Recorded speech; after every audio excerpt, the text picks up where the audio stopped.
Did you know that if you're looking at a square, knowing one size of something is enough to find everything else? For example, if I gave you the length of the side of the square, you'd be able to find the diagonal of the square, you'd be able to find the area of the square, you'd be able to find the perimeter of the square.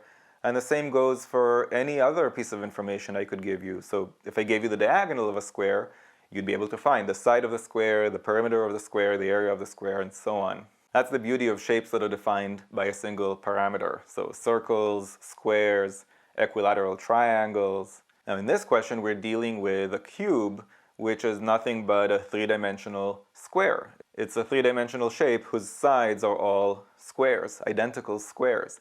So just as with a square, with a cube, knowing one parameter is enough to find everything else. If I gave you the long diagonal of a cube, you'd be able to find everything else you might be interested in. If I gave you the short diagonal of a cube, meaning the diagonal of one of the sides, that would be enough in order to find everything. If I gave you the length of the side of the cube, of course, you'd be able to find everything else. So if you understand that, I think that's the concept that this question is trying to test, because in a 2-minute per question kind of test, we don't have time to start messing around and try to calculate anything with these statements.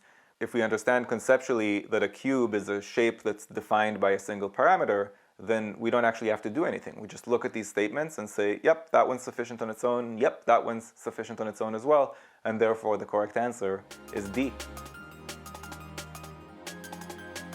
If you found this video useful, go to quantreasoning.com for a lot more where that came from.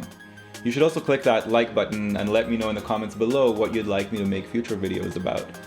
And of course, if you haven't yet subscribed, go ahead and do that and click that bell below so you get notified about future videos. See you next time.